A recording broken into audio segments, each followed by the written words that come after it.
Programa de hoy de Hipólito Yrigoyen, ¿sí? Vamos a hablar del expresidente argentino, ¿sí? Juan Hipólito del Sagrado Corazón de Jesús Yrigoyen. Nació en Buenos Aires el 12 de julio de 1852. Fallece en julio de 1933. Conocido como Hipólito Yrigoyen, fue un político argentino, 2 veces presidente de la Nación Argentina y una figura relevante dentro de la Unión Cívica Radical. Fue el primer presidente argentino elegido por medio del sufragio secreto y obligatorio y masculino, ¿sí? El voto femenino se introdujo en 1951 según la ley Sáenz Peña en 1912. Bueno, poquito, sí, de lo que es su biografía, por supuesto, sí, de Hipólito Yrigoyen. Bueno, su, por supuesto, vicepresidente era Enrique Martínez, su predecesor Marcelo Torcuato de Alvear, que se le dice Marcelo T. de Alvear, sucesor José Félix Uriburu, sí, que era gobierno de facto. Su vicepresidente fue Pelagio Luna, obviamente. Bueno, por supuesto, repasando la biografía de Hipólito Yrigoyen. Tenía un nombre largo, ¿sí? Bueno, en esas épocas se usaban, ¿sí? Tener nombres largos, ¿no? Juan Hipólito del Sagrado Corazón de Jesús Yrigoyen. Bueno, vamos a ir pasando, por supuesto, ¿sí? Para hablar de su mandato, porque él tuvo 2 mandatos, ¿no? Su primer mandato se inició en 1916, con el cual comenzó el periodo conocido como primeras presidencias radicales, y fue elegido nuevamente en 1928 sin completar su mandato, interrumpido por el golpe de Estado de 1930, el primero de estos movimientos antidemocráticos de la Argentina. Fue sobrino de Leandro Alem, líder fundador de la Unión Cívica Radical, a quien admiró pero también criticó fuertemente. Fue comisario de la policía del barrio de Valvanera y participó de la revolución de 1874, encabezada por Bartolomé Mitre. Ejerció como docente y Domingo Sarmiento lo nombró presidente del Consejo Escolar de Valvanera. Fue elegido diputado provincial en 2 ocasiones, para el periodo 1878 y 1880, y para el periodo de 1880 a 1882. Este último periodo interrumpido, ¿sí?, por la federalización de Buenos Aires. Participó en las fallidas revoluciones de 1890 y 1893 contra el régimen roquista. Fue uno de los fundadores de la Unión Cívica Radical en 1890 y la Unión Cívica Radical en 1893. Bajo la conducción de Alem, frente al fraude electoral, sostuvo una política de abstención electoral y en 1905 lideró un tercer alzamiento armado que volvió a ser derrotado. En 1910 negoció con el presidente Roque Sáenz Peña la ley de sufragio secreto y obligatorio masculino, bajo cuyas reglas fue elegido presidente de la Nación en 1916. Su presidencia puso fin a una hegemonía conservadora de más de 40 años y significó el acceso al poder político de los sectores socioculturales denominados clase media. Fue también el primero en adoptar una línea nacionalista, sancionó reglamentaciones para proteger a los campesinos y creó cajas jubilatorias para empleados públicos. Dictó medidas para que la Argentina controlara sus transportes y yacimientos energéticos y su propia moneda.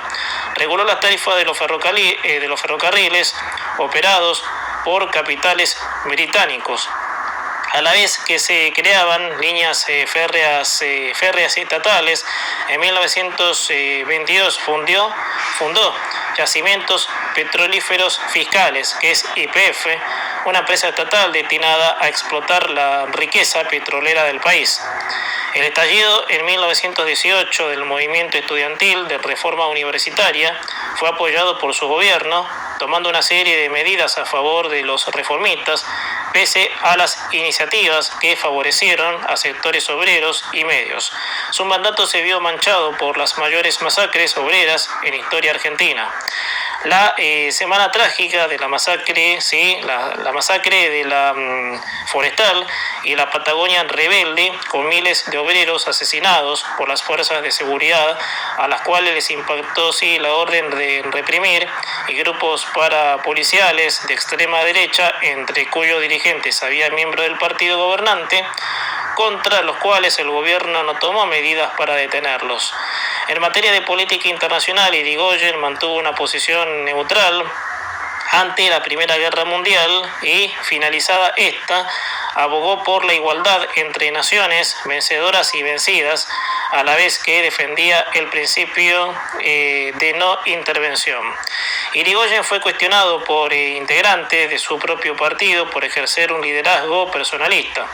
Fue sucedido en la presidencia por el también radical Marcelo T. de Alvear, durante cuyo mandato se produjo el quiebre de la UCR en dos partidos, agrupando a uno a los irigoyenistas y el otro a los antipersonalistas. La elección presidencial de 1928 se polarizó entre dos partidos radicales. Por un lado, la Unión Cívica Radical con Irigoyen a la cabeza, y por el otro lado, la Unión Cívica Radical Antipersonalista. Una facción más conservadora de la misma, con la candidatura de Leopoldo Melo. Irigoyen ganó por segunda vez con amplia mayoría en unas elecciones que fueron conocidas como el plebiscito. Durante su segundo mandato ocurrió el crack del 29, la crisis financiera mundial sí, más grave hasta ese momento. El gobierno no pudo reaccionar ante la crisis y fue pidiendo apoyo. El 6 de septiembre de 1930 fue derrocado por un golpe de Estado liderado por el general José Félix Uriburu. Poco antes de su derrocamiento, su gobierno estuvo cerca de lograr la nacionalización del petróleo, un hecho que se considera una de las causas del golpe de Estado. Tras el golpe fue despojado de sus riquezas como estanciero y fue confinado a la isla Martín García, en donde presidió con varios presos políticos. Falleció el 3 de julio de 1933. Su entierro fue una de las manifestaciones espontáneas más masivas y sorpresivas de la historia argentina, dirigido hasta el Panteón de los Caídos en la Revolución del Parque, que es donde permanece desde entonces. La orientación política del gobierno de Irigoyen dio lugar a la aparición del irigoyenismo como corriente ideológica dentro del radicalismo argentino. Muchos dirigentes irigoyenistas posteriormente pasaron a integrar las filas del peronismo en la década de 1940. Bueno, esto más o menos es lo que es la biografía, ¿sí? Toda su trayectoria dentro de la política, por supuesto. Y vamos a ver en qué pasajes nos vamos a ir metiendo, ¿sí? Bueno, la biografía, ¿sí? Un poquito de lo que es la biografía, infancia y juventud. Bueno, acá estoy viendo una foto de la estación Plaza Constitución en 1920.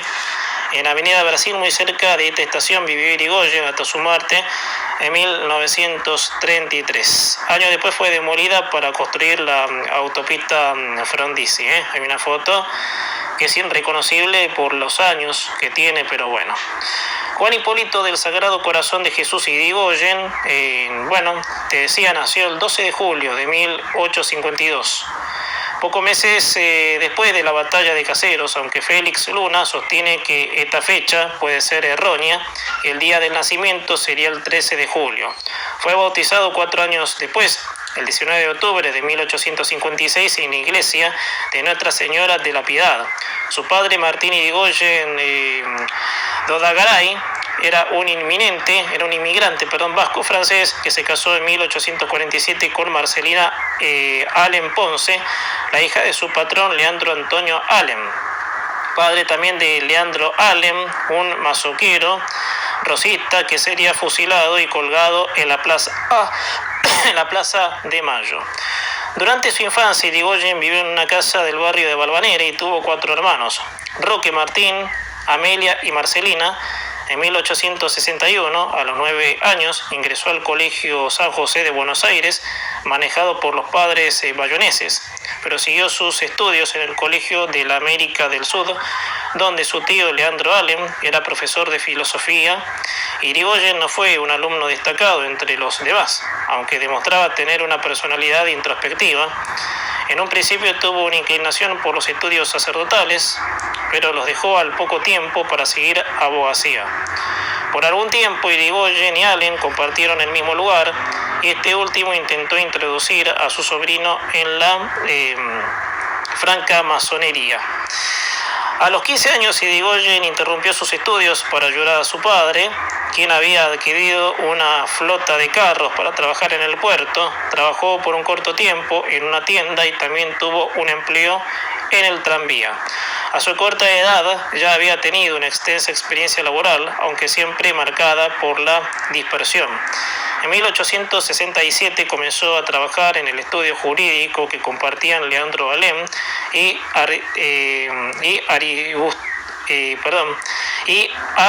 Aristóbulo del Valle. Según las investigaciones de Roberto Etchepareborda, su apellido original, a diferencia de Bernardo de Irigoyen, era Irigoyen, ¿sí?, que significa ciudad de lo alto. En el País Vasco francés se aspira como inglés, mientras que el País Vasco español no se pronuncia. Por lo tanto, el apellido Irigoyen probablemente tiene su origen en Francia, mientras que sus variantes Irigoyen con Y e Irigoyen con I latina lo tienen en España. En 1965, tras la investigación de Etchepareborda, la Academia Nacional de la Historia se pronunció por nombrar a Irigoyen con la Y inicial, con la Y inicial. El dirigente radical utilizaba Irigoyen e Irigoyen con I latina indistintamente. El uso de Irigoyen con Y fue una utilización política de la cuarta década del siglo XX. Gabriel de Mazo, dirigente de Forja, recomendaba usar el Irigoyen con Y en contraposición del Irigoyen con I latina que utilizaban los sectores que respondían a Marcelo T. de Alvear. Bueno, esto es un poco lo que es la biografía, sus comienzos, ¿no? Antes de llegar a la política argentina, por donde pasó, por supuesto, ¿sí? Estamos, por supuesto, hablando, por supuesto, de Irigoyen, obviamente, que es nuestro tema en el día de hoy. Bueno, vamos a la primera presidencia, que fue de 1916 a 1922. Bueno, recordemos que antes los cargos presidenciales duraban 6 años, obviamente. Antes era 6 años lo que duraban los periodos presidenciales. Bueno, primera presidencia, ¿sí?, de Hipólito Yrigoyen, ¿sí?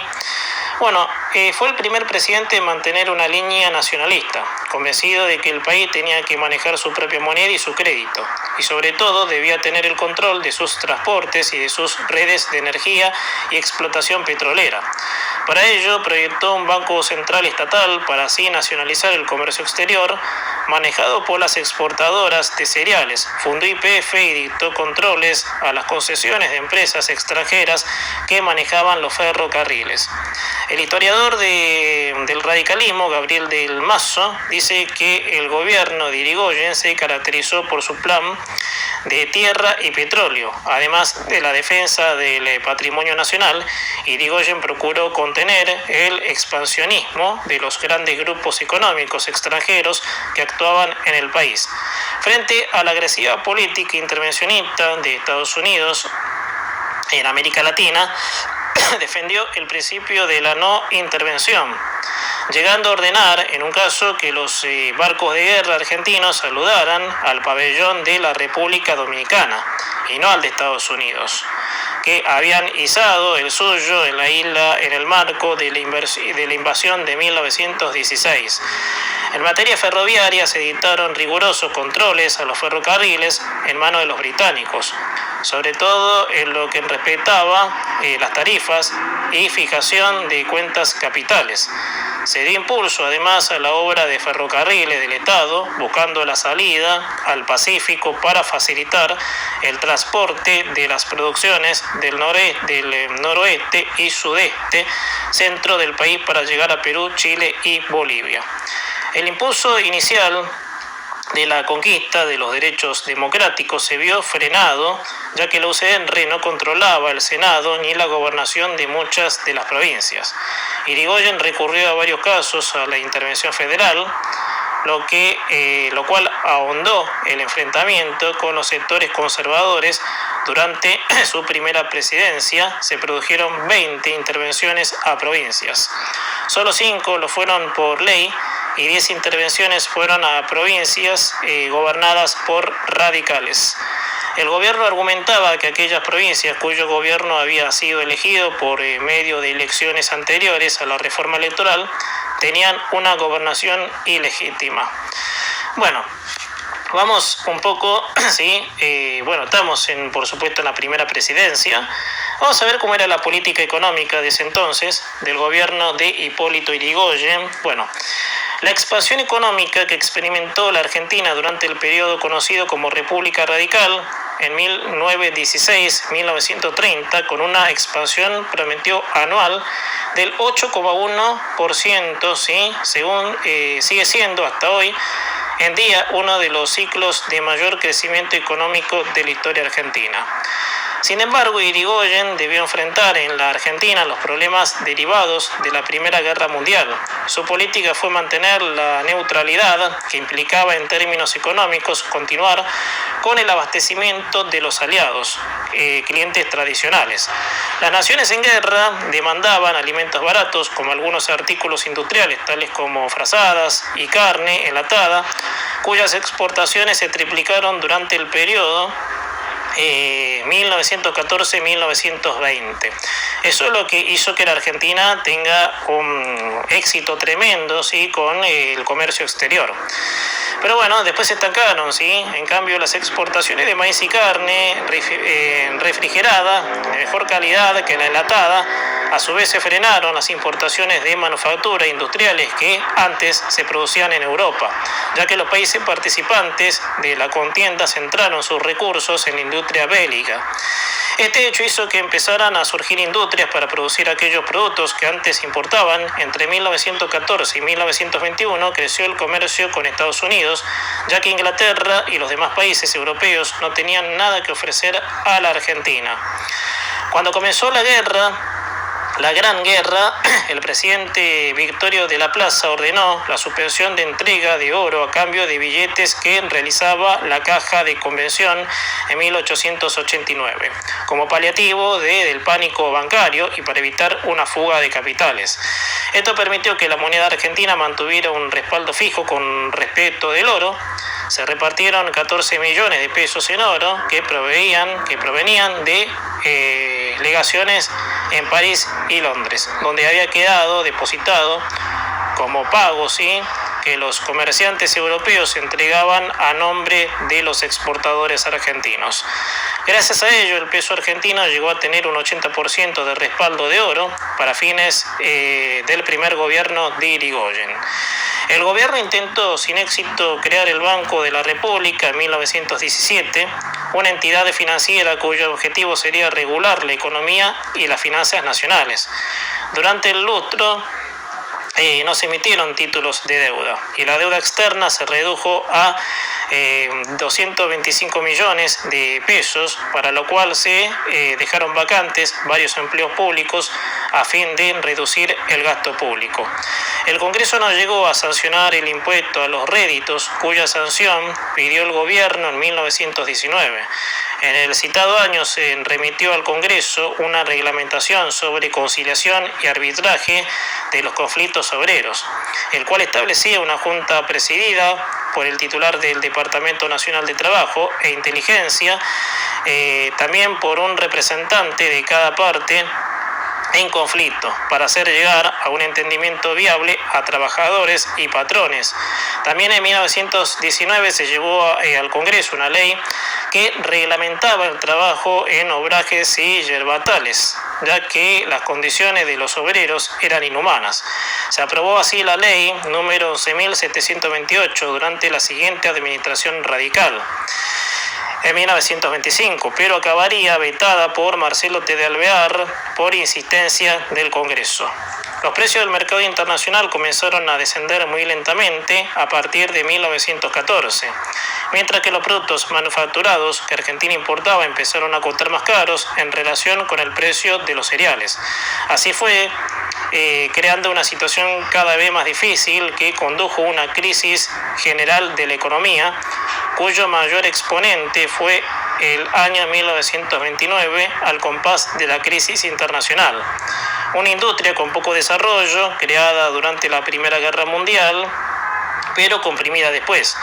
Una organización fiscal que obtenía casi todos sus recursos a través de derechos aduaneros y un presunto casi normalmente deficitario presupuesto, sí, casi normalmente deficitario, caracterizaron junto a otros aspectos de la economía argentina durante el periodo radical de 1916 y 1930.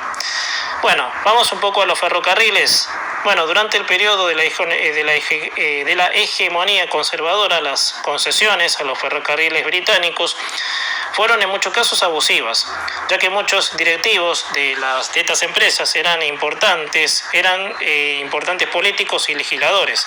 Se llegó a pactar secretamente concesiones en Londres por más de 40 años. En materia ferroviaria se dictaron rigurosos controles a los ferrocarriles en manos de los británicos, sobre todo en lo que respectaba a tarifas y fijación de cuentas capitales, ya que estas empresas mantenían una falsa contabilidad que les permitía declarar bajas ganancias y altos costos. Además se dio impulso a la obra de ferrocarriles del Estado, buscando la salida al Pacífico para facilitar el transporte de las producciones del noroeste y sudeste, centro del país, para llegar a Perú, a Chile y a Bolivia. La concesión fue anulada en kilómetros de vías en construcción a raíz de la huelga de ferroviarios de 1917. Las patronales le aconsejaron a Irigoyen reemplazar obreros por maquinitas de la Marina, pero el presidente se negó. Los empresarios ferroviarios decidieron llevar a cabo una maniobra parlamentaria para no perder parte de sus intereses, y dicha iniciativa fue la creación de una empresa de ferrocarriles mixta. Bueno, realmente fue bastante movido lo que era, priorizar obviamente el crecimiento, ¿sí? Hay partes bastante interesantes con esto, gente. Así que, estamos obviamente repasando la política económica, ¿sí? de Hipólito Yrigoyen. Vamos a ir al tema educación. ¿Cómo era la educación por aquellos años? Estudiantes universitarios trasladados por la policía en Córdoba en 1918. La llegada de un gobierno electo de forma democrática infundió en el estudiantado la idea que las viejas estructuras de las universidades existentes serían reformadas según el nuevo espíritu democrático que precedía ahora el país. Los manifiestos de la Biblioteca Córdoba y del Colegio Navencista de Buenos Aires, las severas críticas que desde el Ateneo Universitario de Buenos Aires, formulándose desde el año 1916 contra el Estado universitario vigente, fueron gestando un naciente movimiento reformista que estalló finalmente en Córdoba con la reforma universitaria. Por ello, el 15 de junio, una serie de personas que ya estaban constituidas con la Federación Universitaria de Córdoba desde mayo, desalojó la congregación profesoral, proclamando la huelga general, ocupando la universidad y lanzando el manifiesto a los hombres libres de Sudamérica, que fue redactando por Deodoro Roca, donde se anunciaba la ruptura de la última cadena de coloniaje, la última servidumbre mental en América. El clima de agitación estudiantil pronto se expandió a otras casas de estudio. La Federación Universitaria Argentina, fundada el 11 de abril de 1918, convocó el primer Congreso Nacional de Estudiantes Universitarios que deliberó en Córdoba desde el 20 al 31 de julio. En apoyo al movimiento cordobés se realizó una huelga de estudiantes en todo el país. En agosto, a pedido de la Federación Universitaria Cordobesa y la Federación Universitaria Argentina, el Poder Ejecutivo intervino, la Universidad de Córdoba. Siendo el interventor el ministro de Instrucción Pública, el movimiento era apoyado por personalistas como José Ingenieros, Alejandro Cron, Alfredo Palacios y Ricardo Rojas. Y así, con la presión en el ambiente, el Congreso Superior de la Universidad de Buenos Aires realiza ciertas reformas que satisfacían los anhelos del movimiento reformista, aunque de forma relativa. El 31 de julio, Irigoyen envió al Congreso un proyecto de ley orgánica de instrucción pública, desde donde se colocan las universidades dentro del espíritu nuevo. En septiembre, los estudiantes tomaron de nuevo la Casa de Trejo en protesta por la demora del Poder Ejecutivo a la sanción de las nuevas normas reformistas. Bueno, esto sigue, realmente ha sido una historia bastante nutrida, hay muchísimo más, pero bueno, ya tengo que terminar, se va el tiempo. Pero bueno, esto tenía que ver mucho con cómo eran esos años, obviamente, cómo la Argentina iba, obviamente, inclinándose a lo que, llega, por supuesto, ser el país rico, obviamente, que en esas épocas se logró, por supuesto, que el país fuera primero en América Latina, 70 años después de sancionarse la Constitución, y eso, por supuesto, ha dejado bastante en claro, lo que fue la Argentina en aquella época. Pero bueno, a ver si leo algo más, a ver, después de la presidencia, obviamente, que fue derrocado Irigoyen, determinó que la Unión Cívica Radical volviese al estado conspirativo que había mantenido desde sus orígenes hasta la ley Saspeña en 1912.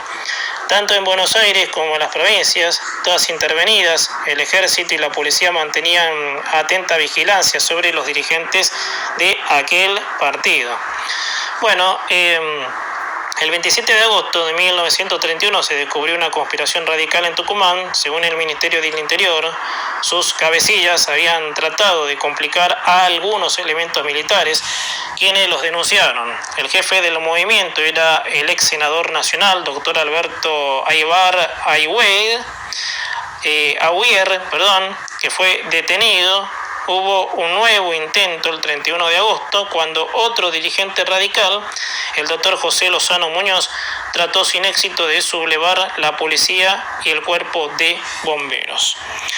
Hasta acá llegamos, ha sido bastante interesante, parte de la historia. Hipólito Yrigoyen, expresidente radical argentino, que por supuesto tenía sus... el país se estaba desarrollando, el país comenzaba obviamente a conocerse como tal en esa época, pero son años gloriosos para la Argentina y para recurrir a la libertad, al desarrollo, al crecimiento, pero hasta en cualquier momento, gente.